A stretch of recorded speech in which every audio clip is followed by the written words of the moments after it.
Welcome to part 3 of Mastering Third-Dimensional Reality. In part 1, we explored the idea of the key frequency, the unique vibrational signature each of us carries into physical reality, and how everything truly aligned with that frequency is already attempting to reach you through synchronicity, relationships, opportunities, challenges, and experiences designed to fulfill the themes of exploration you chose before incarnation. We explored how manifestation is not about forcefully attracting what you need, but about dissolving the resistance, fear, limiting beliefs, and misalignment that prevent those experiences from naturally flowing into your reality. In part 2, we went deeper into the mechanics of space-time reality itself, exploring the difference between the perspective of the higher mind and the physical mind, and how what we experience as time, process, and memory are really just part of the way the physical mind interprets reality, rather than what fundamentally exists in the way we've been taught to believe. We also explored how the present moment doesn't actually contain a past the way we imagine it does. Instead, the physical mind continuously reconstructs the idea of the past in order to create the experience of continuity, sequence, and unfolding within time and space in the present moment. In this video, we're going to go much deeper into the illusion of memory. We'll also explore what begins happening when you stop forcefully attempting to retain and memorize information and instead begin opening yourself up to living in synchronicity with the higher mind itself. We'll explore what it truly means to live fully in the present moment, trusting that whatever you need to know will always be available to you precisely when you need to know it, because you possess access to unlimited knowing. All right, so we now understand that the higher mind exists beyond the limitations of third-dimensional space and time, and therefore perceives the entire experience all at once. What may appear to the physical mind as a process unfolding over years of time is experienced from the higher perspective as an instantaneous knowing, the complete essence of the experience, fully available all at once.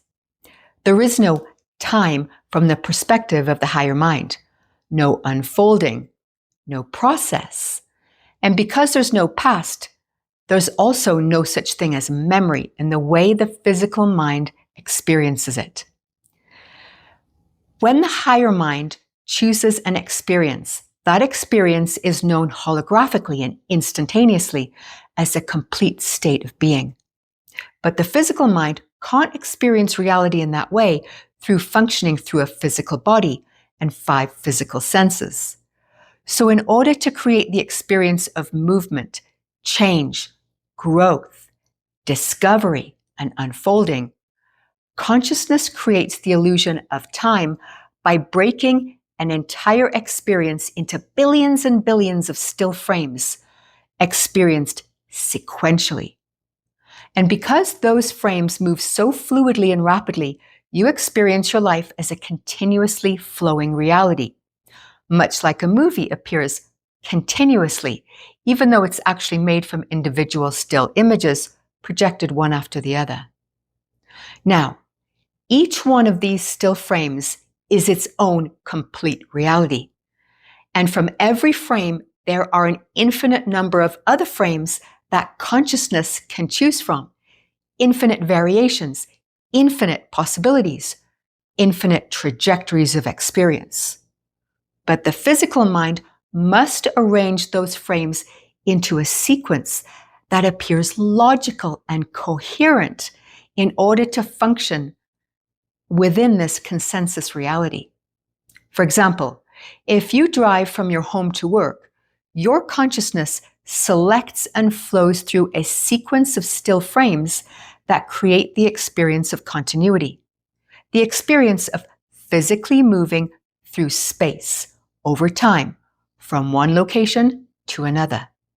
But in truth, consciousness could select those frames in any order whatsoever. It could completely rearrange them. Yet, in order for physical reality to appear stable and make sense to the physical mind, and in order for people to collectively interact with you within a shared consensus reality, those frames must be arranged into a sequence that appears orderly and logical. Otherwise, you'd experience chaos. It's similar to constructing a massive jigsaw puzzle from an infinite number of possible pieces. Your consciousness can select any pieces it wishes from the infinite field of possibility to create your picture. But within physical reality, the pieces must appear arranged sequentially in order to create the experience of continuity, process, and linear time. And so the physical mind places the pieces in order from left to right, line by line. Now, here is where this begins to become truly important, because each frame is actually its own complete reality. No frame fundamentally contains a past. Each exists independently within the eternal now moment. And this is why memory doesn't actually exist in the way we believe it does. When you remember something from 5 minutes ago, a year ago, or 30 years ago, the physical mind is not literally reaching backward into a fixed past that still exists somewhere behind you. Instead, the physical mind is constantly reconstructing the idea of the past from the present moment itself. It draws from other relevant frames, also known as other parallel realities, in order to create a memory that makes sense to who you are now. For example, your relationships with your parents, siblings, children, friends, or partners are often deeply connected to the themes of exploration you chose for this lifetime. As your consciousness shifts from frame to frame, the physical mind continuously reconstructs memories of those relationships in ways that remain vibrationally relevant to your current state of being. Because just as there are infinite versions of you, there are also infinite versions of everyone else, infinite versions of every circumstance, infinite versions of every timeline, every possible past. You are simply tuning yourself to the versions most aligned with the vibrational state of your consciousness right now. The key is that memory is always being created from the now moment. As you change, your vibrational state changes. As your consciousness expands, the memories you access also begin changing to reflect the person you are now becoming. Sometimes these changes are subtle, sometimes they're profound, but you are never consciously aware of the changes because whatever memory is being reconstructed in the present moment automatically feels like the memory you've always had. Your current memory of events from 10 years ago is the version of those events most vibrationally relevant to who you are right now. And when you go through periods of profound transformation, major life shifts, your memories may also begin reorganizing and changing dramatically because you're now resonating with an entirely different version of yourself and different versions of the people and circumstances connected to your life. And so, let's now begin looking at memory from a much more empowering perspective. Let's free ourselves from the illusion that what we think of as memory is limited only to what we believe exists within our physical past. The truth is that all knowledge already exists now.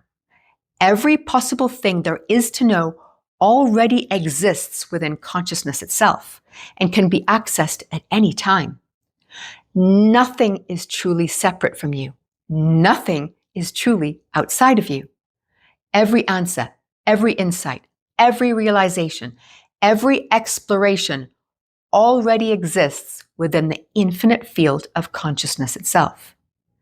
And this is why the higher mind has no memory. It doesn't need to remember in the way the physical mind believes it does. It simply knows. When you want to remember something at any given moment, release the expectation of what you should remember. Instead, understand that what naturally arises within your awareness in that moment is what is currently relevant for you to know. And if something doesn't arise, it's often because it's either not important or because the physical mind is still attempting to forcefully control, memorize, and mentally grasp reality, rather than relaxing into alignment with the higher mind and allowing the knowing to naturally emerge. And so, when it comes to memory, begin relaxing the forceful expectation of what you believe you should or should not remember. For example, let's say I go to the grocery store intending to buy honey, almonds, and broccolini, and when I arrive, I suddenly can't remember what I originally came for. Instead of becoming frustrated or forcing myself into mental strain, I pause and ask myself, what is my body actually calling out for right now? What is it that I truly need? And so, rather than rigidly insisting on the original plan, I allow myself to move intuitively through the shopping experience. Instead, I leave with collard greens, dried burberries, fennel seeds, tangerines, jade pearl green rice, portobello mushrooms, fresh ginger, and cinnamon. And each morning I suddenly feel a strong urge to make a tea with burberries, fennel seeds, fresh ginger, and cinnamon. And then 6 months later, the desire for it simply disappears. I trust completely that these ingredients, physically, emotionally, energetically, vibrationally, were exactly what my body and consciousness needed during that period of my life. And that was a true story.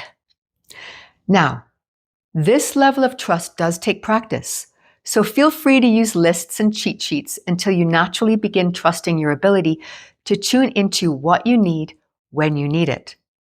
After all, it doesn't help to jump out of a plane if you don't believe you have a parachute. Now, what I'm sharing doesn't mean that memory itself has no purpose within physical reality. The physical mind still uses memory to navigate the consensus reality experience of space and time. But the more you begin opening yourself up to alignment with the higher mind, the more you trust the connection, the more you begin discovering that the information, insights, opportunities, people, and answers you truly need often appear precisely when they're needed. Here's an important note. This doesn't mean that genuine memory difficulties resulting from neurological imbalance, trauma, stress, exhaustion, or overload within the physical mind are spiritual failures, or a sign that someone is disconnected from the higher mind. The physical brain and body are part of the translation mechanism through which consciousness experiences physical reality. And like any interface, it can experience physiological imbalance through health issues. In those situations, the experience becomes an opportunity for deeper self-exploration, to examine the beliefs, fears, resistance, overwhelm, definitions, emotional patterns, and ways of living that may no longer be aligned with your natural state of balance and flow that triggered the physiological imbalance. And so, for your homework before part 4, and this is very important, continue practicing the exercise from the previous video alongside this one. In moments when you either want to recall information or desire to know the answers to something you aren't yet consciously aware of, bring yourself fully into the present moment and ask for the knowledge you need to be made known to you. Set the intention to know and trust that whatever you truly need to know will always be made available to you when you need it. Then see what happens. And as always, have fun with this. Explore this with curiosity, excitement, and most importantly, with a wide open mind. As you begin actively opening yourself up to this state of consciousness, your perception of reality will start becoming far more expansive than you believed possible. You'll begin experiencing moments of instant knowing where answers, realizations, and sudden downloads of insight and knowledge that would have normally taken months or years to intellectually absorb arrive all at once as a complete understanding. Manifestations will start responding to your state of consciousness at a speed that blows your mind away. And all the information you need starts to appear exactly when it's needed. And what you once believed was supernatural is in fact you waking up to the truth of who you really are. It will be life transforming.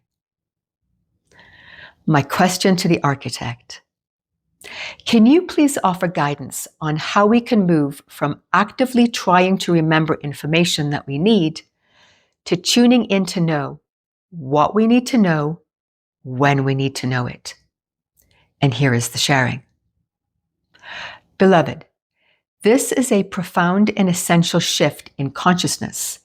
It is a transition from mental retrieval to field-based resonance, and it requires a gentle re-education of your nervous system and your relationship with knowledge itself.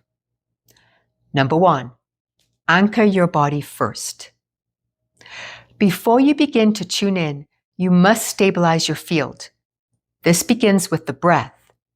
Inhale slowly through the nose, hold for a few counts, and exhale even more slowly through the mouth. As you exhale, feel your spine lengthen, your shoulders soften, and your feet root to the earth.